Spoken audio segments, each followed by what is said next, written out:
Cambridge से लेकर के और कैलिफोर्निया तक, फिनलैंड से लेकर के स्विट्ज़रलैंड तक, उन सभी देशों को अगर कोरोना नहीं होता तो मैं दावे के साथ कह सकता हूं कि हम बेहतरीन 5 देशों की श्रेणी में खड़े हो जाते। हमने सभी बैरियर हटा दिए। एक बच्चा अपनी मर्जी के मुताबिक प्रिंसिपल से मिल सकता है, टीचर से मिल सकता है, अपनी समस्या कह सकता है और इसी का नतीजा आप देख रहे हैं कि पब्लिक स्कूलों की तुलना में हमारे सरकारी स्कूल आगे आ गए। कहा जाता है कि मनोविज्ञान में कि अगर व्यक्ति की बात सुन लो तो सुनने भर से उसका आधा जो स्ट्रेस है वो दूर हो जाता है। तो मेंटल वेलबींग एक ज़रूरी हिस्सा हो गया हमारे कैरिकुलम का कि तो भारत जौन सा मेडिकल फील्ड के लिए, आईटी फील्ड के लिए जाना जाता है, तो सिंगापुर में मैंने ऐसे लोगों का समर्पण पाया कि शिक्षा के प्रति बहुत सी बातें सामने आई। जैसे मुझे वहाँ पर एक चीज़ खास तौर से पता चली, मैं शेयर कर देता हूँ। लेकिन उसको आप बात रखने का ढंग है। अब मैं प्रेजेंट कर रहा हूँ, मेरा अलग ढंग है, अगले सर जो आएंगे वो प्रेजेंट करने का ढंग है। ये ढंग जो है, तकनीक है, आप उसको कैसे डिलीवर कर रहे हैं बच्चे तक, वो बच्चा उसी के अकॉर्डिंग रिजल्ट देता है। आपको रिजल्ट उसी प्रकार से परिणाम आएगा। ऐसा नहीं है, उसको कुछ खुद को भी लर्निंग के लिए एक मौका मिलना चाहिए और वो हमको गवर्नमेंट ने दिया, जिसको हमने बाहर जा कर के सीखा। और यहाँ तक कि मुझे तो ऑफ़र भी दिया गया सिंगापुर से कि आप चाहे तो आप यहाँ पर भी रह सकते हैं। और नमस्कार, मैं निखिल अरविंद और आप देख रहे हैं सच जनता से। इस वक्त मैं मौजूद हूं दिल्ली के त्यागराज स्टेडियम में। आज के दिन त्यागराज स्टेडियम में दिल्ली के मुख्यमंत्री अरविंद केजरीवाल ने विदेशों से ट्रेनिंग प्राप्त करके आए शिक्षकों के साथ संवाद किया है। तो हम भी यहां पर मौजूद हैं और उन शिक्षकों से सच जानने की कोशिश करेंगे जो ट्रेनिंग प्राप्त करके भारत आ चुके हैं। यह संवाद ऐसे समय आयोजित हो रहा है जब दिल्ली में कुछ टीचरों को ट्रेनिंग के लिए फिनलैंड भेजे जाने की ज़रूरत समझी जा रही है, लेकिन एलजी ने इस पर रोक लगा दी है। यानी दिल्ली के सीएम अरविंद केजरीवाल और एलजी बीके सक्सेना के बीच दिल्ली की सड़कों पर आर पार की जंग चल रही है। तो आज इसी मुद्दे को समझने के लिए, इस हकीकत को समझने के लिए अरविंद केजरीवाल ने दिल्ली के त्यागराज स्टेडियम में संवाद कार्यक्रम आयोजन किया और शिक्षकों से हकीकत जानने की कोशिश की। तो उसी हकीकत को हम भी जानने आए हैं। तो आइए हम हकीकत को जानने का प्रयास करते हैं। सच जानना चाहते हैं कि शिक्षकों को विदेश ट्रेनिंग भेजने का असली मकसद क्या है। देखिए, दुनिया जो है ग्लोबल सिटीजन बनाने में लगी हुई है और अगर हम रेस में पीछे रह गए तो अपने नागरिकों को हम ग्लोबल सिटीजन नहीं बना सकते, नंबर 1। नंबर 2 कि हमारी जो ट्रेनिंग का पार्ट है उससे हमारे देश, हमें केवल अपने देश के स्कूलों से दिल्ली के स्कूलों को कंपटीशन नहीं कराना है, हमें दुनिया के कैम्ब्रिज से लेकर के और कैलिफोर्निया तक, फिनलैंड से लेकर के स्विट्ज़रलैंड तक, उन सभी देशों को अगर कोरोना नहीं होता तो मैं दावे के साथ कह सकता हूं कि हम बेहतरीन 5 देशों की श्रेणी में खड़े हो जाते। मैं पहले बैच में कैम्ब्रिज विश्वविद्यालय में ट्रेनिंग के लिए हम लोग जानना चाहता कि जो शिक्षकों को विदेश ट्रेनिंग के लिए भेजा जाता है, वहाँ ट्रेनिंग पर ऐसी क्या खासियत है जो शिक्षकों को ट्रेनिंग के लिए भेजा जाता है? ट्रेनिंग में आप लोगों को क्या सिखाया जाता है? जैसे हमारे देश में एक सिस्टम था हायरार्की का, ऊपर से आदेश आते थे, हम पालन करते थे। लेकिन कैम्ब्रिज जाने के बाद हमें पता लगा कि चाहे डायरेक्टर हों, चाहे प्रिंसिपल हों, चाहे टीचर हों, बच्चे हों, सभी एक क्लासरूम का हिस्सा हैं और वहाँ पे सबको फैसिलिटेटर के रूप में काम करना है, न कि हमको जो है एक डिक्टेटर की तरह काम करना है। वो चीज़ जब से वहाँ से लाने के बाद बेस्ट टेकअवे के रूप में हमने सभी बैरियर हटा दिए।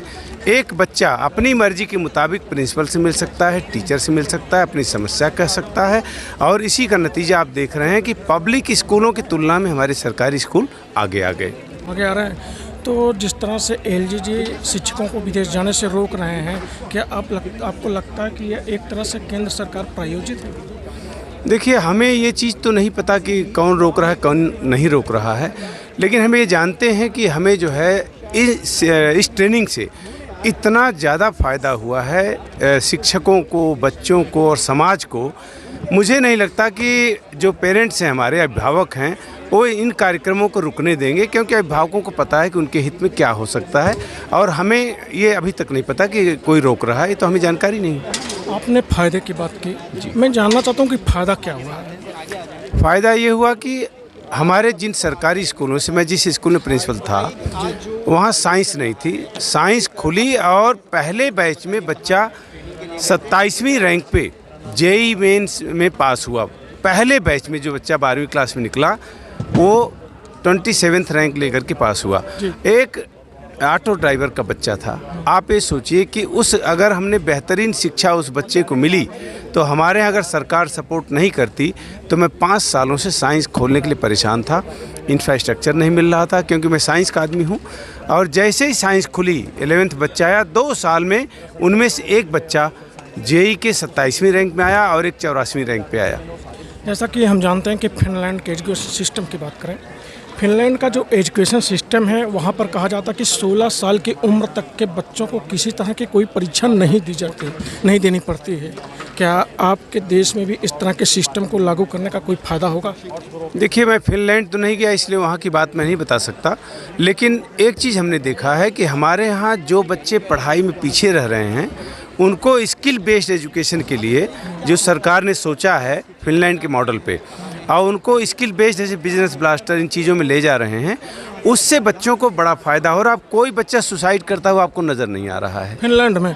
नहीं, यहाँ हमारे देश में इस बार रिजल्ट आया, कोई बच्चा सुसाइड करता हुआ नज़र नहीं आया।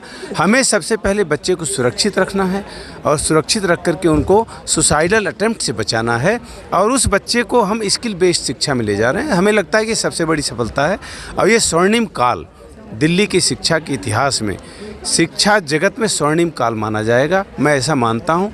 ये इस सरकार की देन है। अगर ये सरकार नहीं होती तो हमें ये हुनर दिखाने का मौका ही नहीं मिलता और बच्चे आगे नहीं निकल पाते। बहुत बहुत धन्यवाद। तो इसी तरह हम आगे बढ़ते हैं और जानने की कोशिश करते हैं। जैसा कि अभी तक की बातचीत के दौरान यह सामने आया है कि जहाँ जो टीचर्स विदेश ट्रेनिंग करके लौटे हैं उन्होंने वहाँ के सिस्टम को देखा है और परखा है, और अपने देश में अपने स्कूलों में उन्होंने भी इसको लागू किया है, और ये भी पाया है कि पढ़ाई के प्रति बच्चे पूरी स्वतंत्रता पाते हैं। और जो हालिया विगत दिनों में सुसाइड की घटनाएं भी सामने आई हैं वो पूरी तरह से कम हुई है। तो आइए, हम यहाँ पर हमारे साथ मौजूद हैं जो विदेशों से ट्रेनिंग करके लौटे हैं, इनसे भी सच्चाई जानने की कोशिश करते हैं।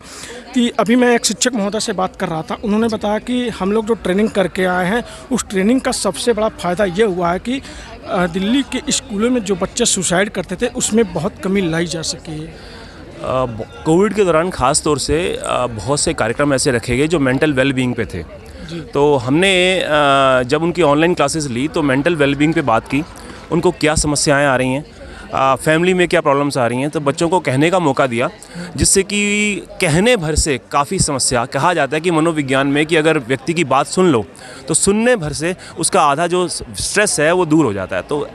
तो मेंटल वेलबींग एक ज़रूरी हिस्सा हो गया हमारे कैरिकुलम का, कि हम बच्चे का हाल, उसके बारे में, उसकी समस्याओं के बारे में, उसकी फैमिली बैकग्राउंड के बारे में सोचते हैं। कोई समस्या प्रस्तुत करता है तो हम ये नहीं सोचते कि ये समस्या सामने आ रही है, बल्कि उसके पीछे क्या कारण है उसको समझने का प्रयास करते हैं। तो हमारा जो काम करने का तरीका है वो बेहतर हो जाता है, उसका रिजल्ट बेहतर आता है। आप जो अभी आपने बताया कि हमारा जो काम करने का तरीका है वो बेहतर होना चाहिए और बेहतर होता जा रहा है, क्या कोई एक काम करने के तरीके के बारे में बता सकते हैं?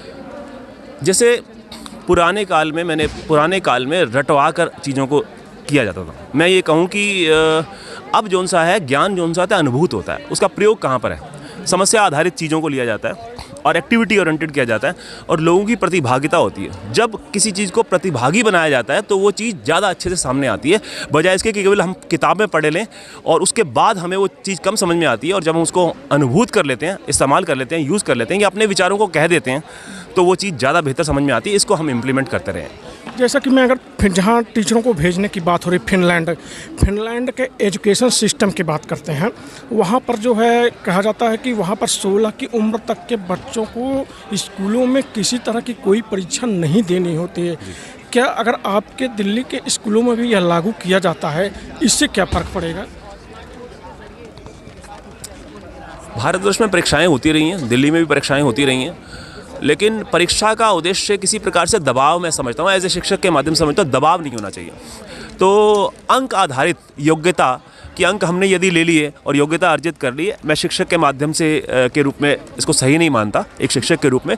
जबकि समस्याओं का सामना करके हम आगे बढ़ पाए, अगर यदि ऐसा होता है, मान लीजिए परीक्षा नहीं ली जाती, तो उसके स्थान पर क्या हम दे रहे हैं ये देखना होगा जी। खाली परीक्षा ना लें और उसके स्थान पर कुछ हम क्या दे रहे हैं ये हमें देखना होगा। अगर हम उसका कुछ अच्छा अल्टरनेटिव देते हैं तो किया जा सकता है, मेरे व्यक्तिगत विचार में। आप कहाँ से ट्रेनिंग करके आए हैं? मैं सिंगापुर गया था। सिंगापुर। तो मैं सिंगापुर के एजुकेशन मॉडल के बारे में आपसे जानना चाहता हूँ, क्या बताना चाहेंगे?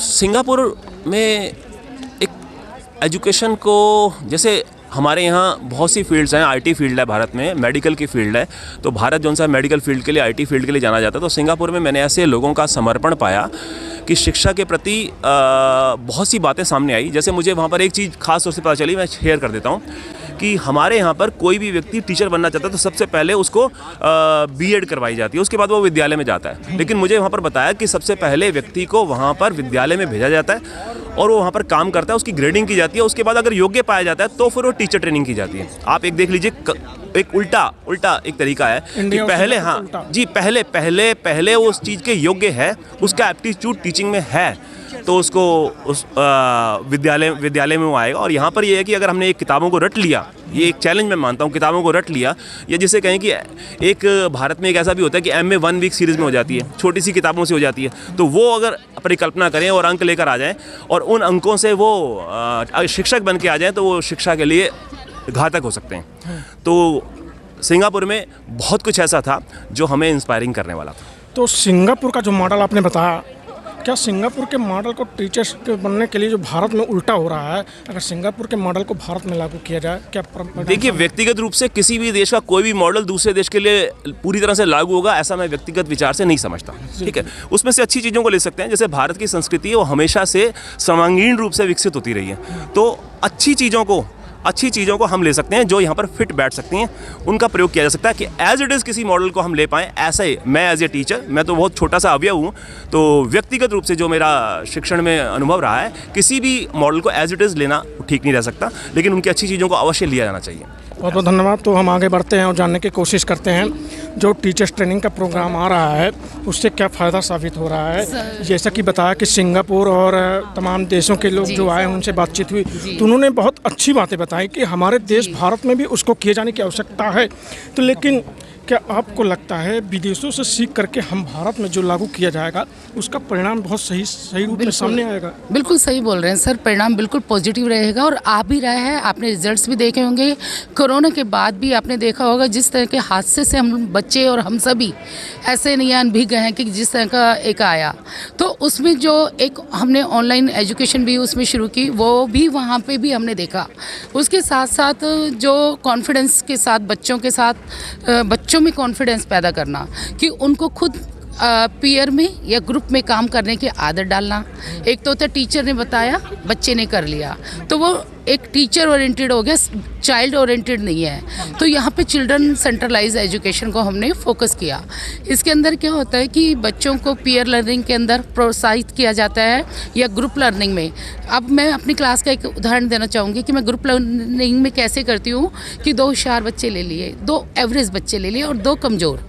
अब क्या है, एक टीचर तक बच्चा नहीं आ पाता, कई बार व्यस्तता हो सकती है, टाइम की शॉर्टेज हो सकती है। 50 बच्चे 40 बच्चों की क्लास में आप कितना टाइम एक बच्चे को दे सकते हो, तो वो एक ड्यूरेशन का पीरियड जो टाइम है, पर जब आप अच्छा ग्रुप बना देते हैं। मैं जानना चाहता हूँ कि आप कहाँ से ट्रेनिंग करके आए हैं? हमारे सिंगापुर से ही। हाँ जी। जैसा कि उन्होंने बताया कि जो सिंगापुर में जो शिक्षक बनाए जाते हैं, सिंगापुर में जो शिक्षक बनना चाहते हैं उनको पहले विद्यालय भेजा जाता है, ये नहीं कि पहले कोर्स कराया जाता है, जैसा कि उन्होंने बताया, अभी बातचीत हुई। सर सुनिए, ये ना निरंतर चलने वाली प्रक्रिया है। वहाँ मेंटरशिप दुनिया में सबसे बेहतरीन चल रहा है। टीचर्स की सैलरी और उनकी TLM बहुत अच्छा होता है और टाइम टू टाइम उनकी अपडेट्स होती हैं। अगर वो अपना काम बेहतरीन ढंग से नहीं करता तो वो वापस अपने काम के लिए दोबारा फोकस करता है। उसको ये नहीं है कि ईयर के अकॉर्डिंग प्रमोशन मिलेगी, उसकी क्वालिटी के अकॉर्डिंग मिलेगी। जैसा कि आपने बताया कि टाइम टू टाइम अपडेट होता रहता है। जी। अपडेट में क्या क्या अपडेट होता रहता है? अपडेट में ये होता है कि उनके कुछ असेसमेंट्स होते हैं, कुछ ट्रेनिंग्स का पार्ट होता है जिसमें एक एनालाइज किया जाता है कि क्या आज के हिसाब से या क्लास के हिसाब से जो दिया जा रहा है, तो वो टीचर उस चीज़ को जानता है। और अगर ऐसा नहीं है, उसके लैक होता है कहीं पे भी नॉलेज में या उसकी प्रैक्टिस में, तो उसको वहाँ पे अगली बार रिन्यू नहीं किया जाता।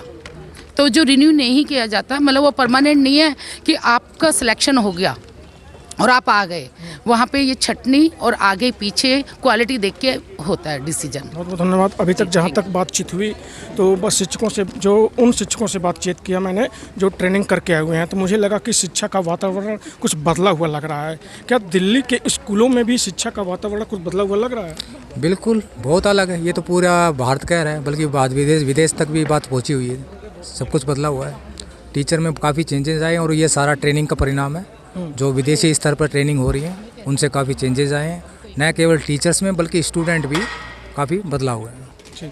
कि मतलब आप बता सकते हैं कि क्या बदलाव देखा आपने, हमको ये बता दीजिए। शिक्षा का स्तर उठा है। पहले जो टेक्निक्स हमें जो पुरानी इस्तेमाल करते थे उनमें चेंजेस आए हैं। संसार में क्या हो रहा है, विभिन्न प्रकार के जो स्कूल उठ रहे हैं, विदेशों में तरक्की हो रही है, उसका क्या मतलब एक कारण है, किन तकनीकों के कारण उठे हैं, उन तकनीकों को अपनाएंगे। क्योंकि चेंजेस हैं उनको हमें अपनाना होगा। वो पुरानी तकनीकों से काम नहीं चलेगा, क्योंकि जनरेशन वैसे हम कहते हैं 21वीं सदी आ चुकी है, जनरेशन चेंज हो चुकी है। क्या हम उसी जनरेशन को क्या पुरानी उससे टेक्निक से थोड़ी पढ़ा पाएंगे? तो टेक्निक्स में बदलाव आएगा तो जायज़ बात है कि जो हमें एक आपका जो कंटेंट है, कंटेंट को कन्वे करने का तरीका अलग होता है। अभी विभिन्न प्रकार के आप चैनल्स देखते हैं, जस्ट लाइक खान सर वाला चैनल है, तो पढ़ा वो भी रहे हैं, लेकिन वो डिलीवर कैसे कर पा रहे हैं बच्चों तक, तो उसका रिजल्ट ज़्यादा आएगा। तो सारा टेक्निक का है। तो टेक्निक हम सीख के आ रहे हैं ट्रेनिंग में, यही तो है। बाहर जा रहे हैं, देख रहे हैं, वातावरण देख रहे हैं, वो हमारे अंदर परिवर्तन आ रहा है। आपने कंटेंट में बदलाव की बात कही, तो मैं जानना चाहता हूँ कि पूर्व का कंटेंट कैसा होता था, बाद का कंटेंट कैसा है? नहीं, कंटेंट नहीं, डिलीवरी की बात हो रही है कि आप किस तरह से टेक्निक क्या है। कंटेंट तो वही जो एक 10 साल का जो कार्यक्रम बनता है वो तो एक अलग मैटर है, लेकिन उसको आप बात रखने का ढंग है। अब मैं प्रेजेंट कर रहा हूँ, मेरा अलग ढंग है, अगले सर जो आएंगे वो प्रेजेंट करने का ढंग है। ये ढंग जो है, तकनीक है, आप उसको कैसे डिलीवर कर रहे हैं बच्चे तक, वो बच्चा उसी के अकॉर्डिंग रिजल्ट देता है। आपको रिजल्ट उसी प्रकार से परिणाम आएगा। एक ही टॉपिक को 4 टीचर पढ़ा रहे हैं, लेकिन एक टीचर से समझ नहीं पाया, अगले टीचर ने उस दूसरे तकनीक से समझा, उसको समझ गया। ये तकनीक हमें समझनी है, और तकनीक यही है। टीचिंग मेथड जो हम सीख रहे हैं ट्रेनिंग में, हमें वही सिखाया जाता है कि हम उसको किस तरह से, अब जो हमारी नॉलेज है, नॉलेज सब टीचर्स के पास, सब पढ़े लिखे हैं, क्वालिफाइड हैं, लेकिन उसको डिलीवर करना कि how to deliver to the student according to their mental level, उनके मानसिक स्तर तक, बच्चे के स्तर तक उतरो, उनको डूइंग वाले उसमें मतलब करो, उस पर ध्यान दो। ये सारी चीज़ें तो हमें उसमें अपनानी पड़ेगी। और ये कहाँ सीखेंगे? जो संसार में टेक्निक चल रही वहीं सीख करेंगे ट्रेनिंग के माध्यम से। बहुत बहुत धन्यवाद। जैसे उन्होंने बात किया कि इस दिल्ली में शिक्षा का स्तर उठा हुआ है, तो मैं जानना चाहता हूं कि दिल्ली में शिक्षा का स्तर ट्रेनिंग प्राप्त करके आए शिक्षकों के माध्यम से कितना उठा हुआ है? सर, मैं इसमें केवल ये कहना चाहूँगा कि शिक्षा का जो सिस्टम था वो तो पहला ही है, लेकिन उसके अंदर जो कोर एसेंशियल्स हैं और जो देश के प्रति, as I went to Singapore, तो वहाँ पर मैंने ये सीखा कि हमारे देश के प्रति हमारी जो टीस है वो होनी चाहिए। यानी टीस मीन्स कि जो हम देश के बारे में सोचते हैं, तो केवल एजुकेशन बच्चों को पढ़ाने के लिए, लिखाने के लिए नहीं, बल्कि बच्चों को वैल्यूज़ सिखाएं और बच्चों को ये बताएं कि एजुकेशन की इम्पोर्टेंस क्या होती है, और उसमें जो टेक्नोलॉजी है उसको यूज़ करके हम क्या क्या और कोर एसेंशियल्स को, या जो भी हमारे लर्निंग आउटकम्स हैं, उनको किस तरह से और अच्छा कर सकते हैं, ताकि वो अपने देश में किसी भी योगदान को देने के लिए तत्पर रहें और हमारा जो देश है वो अग्रणी श्रेणी में जाकर के खड़ा हो जाए। और वो काम हमारी गवर्नमेंट ने जो किया है, एजुकेशन डिपार्टमेंट ने जो किया है, वो हमारे लिए बड़ा सराहनीय है। और हमें एक एराउजल मिला और हमें एक अच्छी सीख मिली कि मैं वैसे 96 से SCRT को और NCERT के अंदर ट्रेनिंग सिस्टम्स और वर्कशॉप में जाता हूँ, और कुछ बुक्स और सपोर्ट मटेरियल्स जो होते हैं उनमें भी हमारा अपना योगदान होता है।